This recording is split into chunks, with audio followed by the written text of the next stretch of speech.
कहानी की शुरुआत में बताया जाता है कि चेस्टर्स मिल नाम का एक शहर पहले आम शहरों की तरह ही था, लेकिन फिर वहाँ कुछ ऐसी भयानक डरावनी घटनाएं घटने लगी जिससे पूरा का पूरा शहर नर्क से भी बदतर बन गया। लेकिन आखिर वहाँ ऐसी कौन सी खतरनाक घटनाएं होने लगी, चलिए जानते हैं। तो कहानी की शुरुआत होती है बार्बी नाम के एक लड़के को दिखाते हुए जो एक डेड बॉडी को जंगल में दफना रहा था। बार्बी वहाँ का लोकल निवासी नहीं था और बार्बी के माथे पर लगी चोट को देखकर लग रहा था कि मरने वाले बंदे के साथ उसकी काफी ज्यादा लड़ाई हुई होगी। उस आदमी को दफनाने के बाद बार्बी अपनी कार में शहर से बाहर निकलने लगता है, लेकिन तभी उसका सामना शेरिफ नाम के एक पुलिस ऑफिसर की कार से होता है। उसे देखकर वो थोड़ा डर जाता है, जिससे उसका ध्यान ड्राइविंग से हट जाता है, लेकिन किसी तरह वो पुलिस से बच निकलता है। पर तभी कुछ गायें सड़क के बीचों बीच खड़ी थी। उनको बचाने के लिए बार्बी अपनी कार को एकदम से मोड़ देता है, जिससे वो गायों से भरे खेत में पहुंच जाता है। इससे उसे थोड़ी चोट लग गई थी। कुछ सेकंड्स बाद वहाँ पर जमीन अर्थक्वेक की वजह से जोर जोर से हिलने लगती है कि अचानक आसमान से एक चीज बार्बी के सामने आकर नीचे गिरती है और सब कुछ शांत हो जाता है। बार्बी देखता है कि एक गाय आसमान से गिरने वाली उस चीज से 2 टुकड़ों में कट चुकी थी। वो डरा हुआ उस चीज को छूने लगता है तो उसे पता चलता है कि वो एक इनविजिबल वॉल है जो इतनी शार्प थी कि इसकी वजह से कई घर भी 2 हिस्सों में कट गए थे। तभी वहाँ जॉय नाम का एक लड़का आकर उससे पूछता है कि तुम ठीक हो या नहीं। वो भी उस इनविजिबल दीवार को देखकर शॉक्ड रह जाता है। दूसरी तरफ शेरिफ और लिंडा को खबर मिलती है कि उस पूरे टाउन की पावर सप्लाई कट गई है, फोन लाइंस बंद हो गई हैं और इंटरनेट भी काम नहीं कर रहा है। यहाँ तक कि सारे सैटेलाइट कनेक्शंस भी काम करना बंद कर गए थे। तभी शहर के ऊपर से उड़ रहा एक प्लेन उस इनविजिबल वॉल से टकराकर क्रैश हो जाता है, जिसे देखकर लोग और भी ज्यादा घबरा गए थे। और ये बात कंफर्म हो जाती है कि ये सिर्फ एक इनविजिबल दीवार नहीं बल्कि एक राउंड शेप डोम यानी गुम्बद है जिसने आधे शहर को कवर कर लिया है। वहीं दूसरी साइड हम एक रेडियो स्टेशन पर फिल और उसकी असिस्टेंट डोडी को देखते हैं जो सिग्नल लाने की कोशिश कर रहे थे। वो दोनों थोड़ा कंफ्यूज थे कि अचानक सिग्नल क्यों चला गया। यहाँ पर फिल को लगता है कि ये अच्छा मौका है उनकी रेडियो रेटिंग्स को हाई करने का, इसलिए वो दोनों सिग्नल को ठीक करने में लग जाते हैं। वहीं एक फायर ट्रक डोम की दूसरी तरफ से आ रहा था, जिसे देख बार्बी ट्रक वाले को इस इनविजिबल वॉल की तरफ इशारा करता हुआ उसे रुकवाकर क्रैश होने से बचा लेता है। थोड़ी देर बाद वहाँ इन्वेस्टिगेशन करने के लिए कुछ पुलिस वाले आते हैं, पर इस इनविजिबल डोम को समझना उनके बस की बात नहीं थी। उसी समय वहाँ पर एक शहर का काउंसिलमैन जिसका नाम बिग जिम था वो भी पहुँच जाता है, लेकिन उसे भी इस डोम के बारे में कुछ भी समझ नहीं आता। यहाँ पर पुलिस को इन्फॉर्मेशन मिलती है कि उस शहर की तरफ आने वाले सभी रास्तों को बंद कर दिया गया है क्योंकि उस डोम की वजह से बहुत सारे एक्सीडेंट हो रहे हैं। इसके थोड़ी दूर घर पर जूनियर नाम का लड़का एंजी नाम की लड़की के साथ इंटीमेट हो रहा था। एंजी पेशे से नर्स थी और जो की बड़ी बहन भी थी। इंटीमेट होने के बाद जूनियर एंजी से कहता है कि मैं तुमसे बहुत प्यार करता हूँ, लेकिन एंजी उसे कहती है कि वो उसके लिए ऐसा कुछ फील नहीं करती।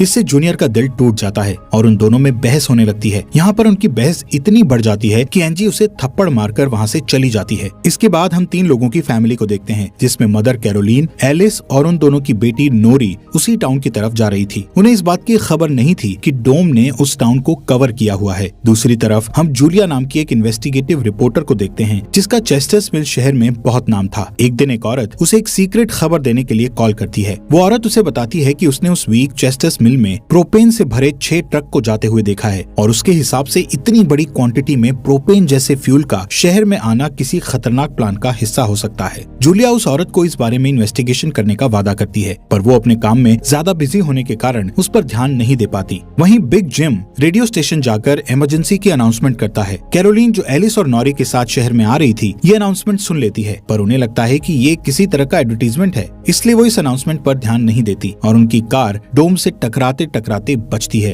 क्योंकि उससे पहले दूसरी तरफ से आ रहा एक ट्रक डोम से टकराकर क्रैश हो जाता है, जिसे देखकर वो तुरंत अपनी कार की ब्रेक लगा देती है। इतने बड़े इंसिडेंट को देखकर नॉरी के दौरे पड़ने लगते हैं, जिससे वो बेहोश हो जाती है, लेकिन बेहोश होने से पहले वो किसी पिंक स्टार के बारे में कहती है। अब यहाँ से नॉरी को जल्दी से हॉस्पिटल में ले जाया जाता है, जो कि टाउन में होने वाली घटनाओं से घायल हुए लोगों से भरा पड़ा था। वहीं जूलिया और बार्बी घायल हुए लोगों को हॉस्पिटल ला रहे थे। इसी हॉस्पिटल में जूलिया का हस्बैंड भी डॉक्टर था। वो उससे मिलने जाती है, लेकिन उस वक्त उसका हस्बैंड हॉस्पिटल में नहीं था। हॉस्पिटल में जूलिया को पता चलता है कि उसका हस्बैंड संडे को कभी काम नहीं करता था, पर वो जूलिया को हमेशा झूठ बोलता आ रहा था। हॉस्पिटल के बाहर हम बार्बी और एंजी को मिलते हुए देखते हैं। दोनों को साथ देखकर जूनियर के अंदर एक अलग सी जलन पैदा होती है। वहीं अब टाउन के बॉर्डर्स को सैनिकों द्वारा सील कर दिया जाता है। बहुत सारे साइंटिस्ट और एक्सपर्ट्स को भी इस अजीबोगरीब मुसीबत का असल कारण नहीं पता चलता, पर कुछ घंटों बाद बिग जिम प्रोपेन के बारे में बात करने के लिए शेरिफ से मिलता है। यहाँ पर उनकी बातों से हमें पता चलता है कि उनको इस डोम के बारे में पहले से थोड़ा बहुत पता था, पर वो इस पर खुलकर बात नहीं कर रहे थे। वहीं बार्बी को उस टाउन में एक दिन के लिए रुकना था, पर उसके पास ठहरने के लिए कोई जगह नहीं थी, इसलिए वो अपनी कार में ही रात बिताने का फैसला करता है। तभी जूनियर उसके पास आता है और उसे एंजी से दूर रहने को कहता है। धीरे धीरे उसकी बात धमकी में बदल जाती है।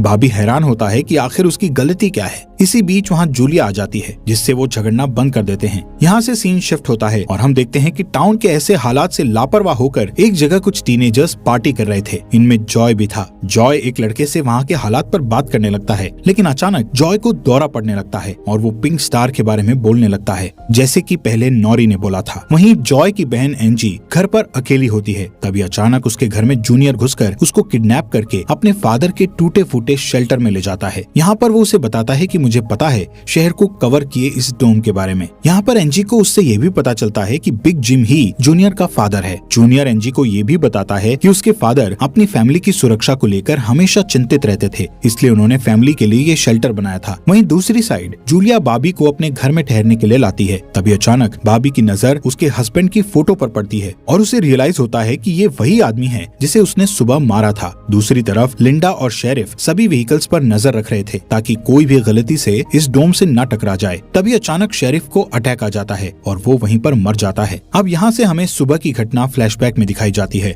जहाँ बॉबी टाउन में जूलिया के हस्बैंड जो डॉक्टर थे उनसे मिलने आया था। वो उनसे कुछ पेमेंट की बात करता है, पर डॉक्टर उसे पेमेंट देने से इनकार कर देता है, जिस वजह से उन दोनों में झगड़ा हो जाता है और एक्सीडेंटली बॉबी उसे गोली मार देता है। बॉबी जानता था कि भले ही उसने उसे गलती से मारा है, पर उसे इसकी सजा मिलेगी और इससे बचने के लिए उसने उसकी बॉडी को जंगल में दफना दिया। वहीं प्रेजेंट में सुबह उठकर बार्बी देखता है कि उसके गले की चेन गायब है, तो वो जूलिया से इसके बारे में पूछता है। जूलिया उससे कहती है कि वो उसकी चेन को ढूंढकर उसे दे देगी, पर तभी बॉबी को याद आता है कि वो चेन उस केबिन में ही गिर गया था जहां उसने उसके पति को मारा था। उधर जॉय अपने फ्रेंड बेन के साथ था, जिसने पिछली रात सीजर के वक्त उसकी मदद की थी। बेन जॉय से पिंक स्टार के बारे में पूछता है, जो उसने रात को दौरा पड़ते वक्त कहा था, लेकिन जॉय को उसके बारे में कुछ भी याद नहीं आ रहा था। वहीं रेडियो स्टेशन में डोडी एक स्पेशल डिवाइस की मदद से डोम के बाहर वाले लोगों से कांटेक्ट करने में सक्सेसफुल हो जाती है। वो सोल्जर्स को आपस में बात करते हुए सुन सकती थी, पर वो उनसे कुछ नहीं कहती। वहाँ सोल्जर्स भी कंफ्यूज थे कि आखिर ये इनविजिबल वॉल क्या है। दूसरी तरफ बिग जिम रेस्टोरेंट में बैठा ब्रेकफास्ट कर रहा होता है कि लिंडा वहाँ आकर उसे शेरिफ के मरने की खबर सुनाती है, जिससे वो लोग तुरंत बंकर में डेड बॉडीज को दफनाने वाले के पास जाते हैं, जिसका नाम लेस्टर था। उधर एंजी शेल्टर में किसी को मदद के लिए बुलाने की पूरी कोशिश करती है, पर वो कामयाब नहीं होती। तभी जॉय वहाँ आता है और उसे चेन के जरिए बेड से बांध देता है। वहीं बिग जिम लेस्टर को अपने साथ लेकर आता है, जो कि शेरिफ का ही दोस्त था। शेरिफ की मौत से वो बहुत दुखी और परेशान हो जाता है। जब लिंडा उनके आसपास नहीं होती, तब वो और बिग जिम पिछले महीने होने वाले प्रोपेन के इंपोर्ट के बारे में बात करते हैं कि प्रोपेन के इंपोर्ट में उन तीनों का ही हाथ था और उन्होंने टाउन वालों से ये बात छुपाई थी। शेरिफ की मौत से ये कंफर्म हो गया था कि वो उनकी इन्वॉल्वमेंट के बारे में किसी को कुछ नहीं बता पाएगा, जो कि उनके लिए अच्छी खबर भी थी। उसी दिन बाद में लिंडा पुलिस स्टेशन आती है तो देखती है कि बिग जिम शेरिफ के ऑफिस में कुछ ढूंढ रहा है। लिंडा के पूछने पर जिम उसे कहता है कि वो वहाँ शेरिफ की वसीयत के पेपर्स ढूंढ रहा है, लेकिन असल में वो वहाँ प्रोपेन के इंपोर्ट से जुड़े पेपर्स को ढूंढने आया था, जो उसे और लेस्टर को परेशानी में डाल सकते थे। वो तुरंत बाहर आकर शेरिफ को बताता है कि मुझे लगता है वो पेपर शेरिफ के घर में होंगे, जिन्हें लाने के लिए वो लेस्टर को तुरंत उसके घर भेजता है। इसी बीच जूलिया जल्दी से रेडियो स्टेशन पर डोडी के पास जाती है, जहाँ वो देखती है कि वो लोग डिवाइस के जरिए डोम के बाहर खड़े सैनिकों की बातचीत सुन सकते हैं। उनकी बात सुनने पर जूलिया को पता चलता है कि वो लोग जमीन खोदकर डोम को बाहर निकालने की कोशिश कर रहे हैं, पर वो इस काम में कामयाब नहीं हो पा रहे हैं। इसके बाद जूलिया रेडियो के जरिए पूरे टाउन में डोम वाली खबर को फैला देती है, जिससे लोगों में डर पैदा हो जाता है और लोग घबरा जाते हैं। वहीं जॉय और बेन बॉर्डर के पास साइंटिस्ट को अपना काम करते हुए देखते हैं। साइंटिस्ट ये देखते हैं कि डोम के ऊपर पानी का क्या असर होता है, पर उन्हें ज्यादा कुछ समझ नहीं आ रहा था, जिससे वो किसी नतीजे पर नहीं पहुंच पाते। वहीं जॉय देखता है कि ये डोम एक छलनी की तरह है। वो बेन से बताता है कि इस डोम में से बिल्कुल मामूली सा पानी आर पार जा सकता है। दूसरी ओर बार्बी अपनी चेन ढूंढने जूलिया के हस्बैंड डॉक्टर के केबिन में जाता है। वहाँ उसे उसका चेन मिल जाता है, पर तभी जूनियर वहाँ आकर उसे देख लेता है। जूनियर उससे पूछता है कि क्या तुम एंजी के साथ सोए थे। यहाँ पर बार्बी को लगता है कि शायद उसने उसे चेन ढूंढते हुए देख लिया है और इसीलिए वो जूनियर को ऐसे ही वहाँ से जाने नहीं दे सकता था, इसलिए वो जूनियर को बहुत बुरी तरह से पीटने लगता है। वहीं हम देखते हैं कि लेस्टर शेरिफ के घर पहुंचकर प्रोपेन इंपोर्ट के पेपर्स को ढूंढने लगता है। कुछ टाइम बाद उसे वो पेपर्स ड्रॉवर में मिल जाते हैं, तभी वो उन्हें जला देता है। जब वो वहाँ से जाने लगता है तो उसका पैर लगने से पेपर्स की आग घर के पर्दों पर लग जाती है, जिससे आग की लपटें पूरे घर में फैल जाती हैं और पूरा घर जलने लगता है, जिसे देखकर जल्दी ही बहुत सारे लोग जमा हो जाते हैं और आग बुझाने की कोशिश करते हैं। पर फायर ट्रक के बिना आग बुझाना नामुमकिन था। अगर वो लोग घर को जलने देते तो डोम के अंदर का टेम्परेचर बहुत बढ़ जाता, जिससे लोगों की जानें भी जा सकती थी। इसलिए सब मिलकर आग बुझाने में लग जाते हैं। बॉबी लोगों को आग बुझाने में लीड करता है। तभी लिंडा को घर के अंदर से लेस्टर की चीखने की आवाजें सुनाई देती है। वो अंदर जाकर उसे घसीटकर बाहर निकाल लाती है और इलाज के लिए डॉक्टर के पास भेज देती है। यहाँ पर लोगों को आग बुझाने में 1 घंटे के बाद भी कामयाबी नहीं मिलती, उल्टा आग और भड़क जाती है। आखिर में जिम लोडर लेकर आता है और घर को गिरा देता है। तब कहीं जाकर आग शांत होती है। इसके बाद सारे थके हुए लोग इकट्ठा होते हैं। उनमें से पॉल नाम का एक पुलिस वाला फ्रस्ट्रेट होकर कहता है कि हम सभी लोग इस डोम से कभी भी बाहर नहीं निकल पाएंगे, क्योंकि ये डोम आग से जो धुआं निकला है उसे बाहर नहीं निकलने दे रहा। वो कहता है कि हम सभी इस डोम के अंदर ही मरने वाले हैं। इतना कहता हुआ वो हवा में गोली चला देता है, जो कि डोम से टकराकर एक दूसरे पुलिस वाले को लग जाती है और वो तुरंत मर जाता है। यहाँ पर पॉल को अरेस्ट कर लिया जाता है। अंधेरा होने पर जॉय और उसके दोस्त स्केटिंग के लिए जाते हैं। तभी वहाँ पर नोरी जॉय के पास आकर उसे कहती है कि उसे अपना फोन चार्ज करना है। जॉय उसे अपने घर ले जाता है, क्योंकि उसके घर में जनरेटर था, जो कि उस टाउन के गिने चुने घरों में ही था। उधर लिंडा पॉल को जेल लेकर आती है। वहाँ कुछ लोग पुलिस स्टेशन के बाहर प्रोटेस्ट कर रहे थे। असल में वो लोग पुलिस के घटिया सिस्टम का विरोध कर रहे थे। जिम उन सबको ये कहकर शांत करता है कि जरूरत पड़ने पर उन सबकी मदद की जाएगी। लॉकअप में बंद होने के बाद पॉल को हार्ट अटैक आ जाता है, जिससे लिंडा उसकी मदद के लिए दौड़कर अंदर जाती है। लेकिन तभी उसे पता चलता है कि पॉल सिर्फ अटैक आने की एक्टिंग कर रहा था। इसी मौके का फायदा उठाकर पॉल उसे धकेलकर उसे लॉकअप में बंद करके वहाँ से भाग जाता है। इधर बंकर में जूनियर फिर से एनजी के पास जाता है।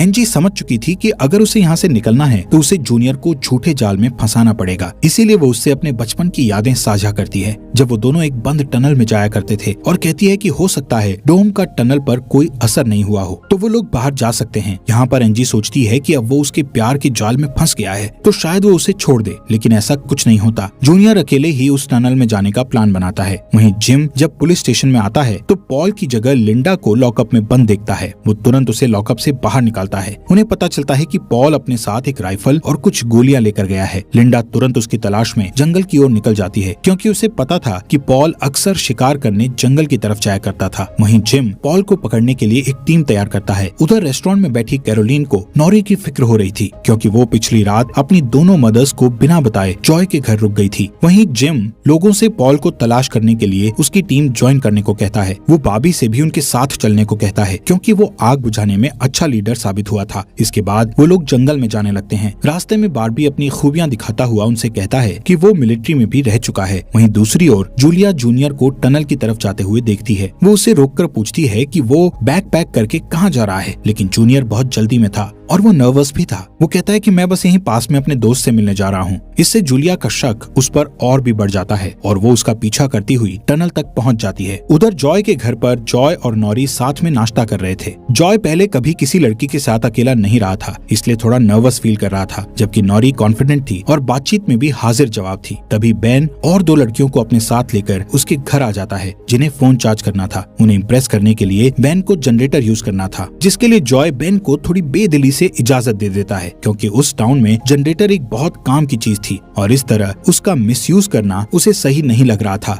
उधर जंगल में हम देखते हैं कि सर्च टीम पॉल को ढूंढ लेती है, पर उसी टाइम पॉल एक लड़के की टांग में गोली मार देता है। दूसरा लड़का भी उसे संभालने के लिए वहीं रुक जाता है, जबकि जिम और बार्बी पॉल के पीछे भागते हैं। दूसरी तरफ जूनियर टनल के आखिरी सिरे पर पहुंच जाता है, जहां पहुंचकर उसे पता चलता है कि डोम ने टनल को भी कवर किया हुआ है। वो दीवार के बिल्कुल करीब पहुंच जाते हैं, जिससे उसकी टॉर्च जलने लगती है। तभी जूलिया वहां आकर उसे वार्न करती है। जूलिया को देखकर जूनियर को बहुत गुस्सा आता है, क्योंकि वो उसका पीछा कर रही थी। इस बात से जूनियर पागलों की तरह उस इनविजिबल वॉल को मुक्के मारने लगता है, जिससे जूलिया उसे रोकती है। फिर दोनों बैठकर बात करने लगते हैं। जूलिया उसे बताती है कि अपने पास्ट में की गई एक गलती की वजह से वो जर्नलिस्ट की इस बेकार सी जॉब में फंस गई है। उधर जॉय का घर लोगों से भर जाता है, जो अपनी अपनी जरूरत के लिए उसके जनरेटर को यूज करने के लिए आए थे। एक बदमाश लड़का लोगों से जनरेटर यूज करने के बदले में पैसे वसूलने बोलने की कोशिश करता है, जो कि उसका था ही नहीं, लेकिन उसके खिलाफ बोलने की किसी में हिम्मत नहीं थी। ये देखकर नॉरी सब कुछ हैंडल करने के लिए आगे बढ़ती है, पर मामला और भी ज्यादा गर्म हो जाता है। लेकिन इससे पहले कि कुछ गलत होता तभी लाइट ही चली जाती है। नॉरी इस बात से बहुत खुश होती है कि जॉय ने उस बहस में उसका साथ दिया। वहीं जंगल में बॉबी और जिम पॉल तक पहुंच जाते हैं, पर पॉल ने अपनी राइफल निकाल रखी थी, जिससे वो जिम को मारने ही वाला था कि तभी पीछे से लिंडा आकर उसे शूट कर देती है। दूसरी साइड कैरोलीन जॉय के घर जाकर अपनी बेटी नोरी से मिलती है। वो नोरी से कहती है कि उसे थोड़ा जिम्मेदार बनना चाहिए। उसकी डांट सुनकर जॉय और नोरी एक दूसरे का हाथ पकड़ लेते हैं, जिससे एक स्ट्रेंज स्पार्क पैदा होता है और उसी वक्त दोनों को दौरे पड़ने लगते हैं। वो दोनों एक साथ किसी पिंक स्टार के बारे में बात कर रहे थे। उधर जूनियर शेल्टर में एनजी के पास जाता है, लेकिन इस बार उसके हाथ में फर्स्ट एड किट थी। एनजी उसके जख्मों पर मरहम पट्टी करती है और चुपके से सीजर अपने पास रख लेती है। वहीं हम देखते हैं कि जूलिया और बार्बी दिन भर की थकान के बाद वापस घर लौटते हैं, लेकिन जूलिया जूनियर की बातें सुनने के बाद से ही बार्बी पर शक करने लगी थी और जब बार्बी नहाने जाता है तो जूलिया उसका सामान चेक करने लगती है। दोस्तों, हमारे फॉक्स एक्सप्लेनर हिंदी चैनल को सब्सक्राइब करना मत भूलना।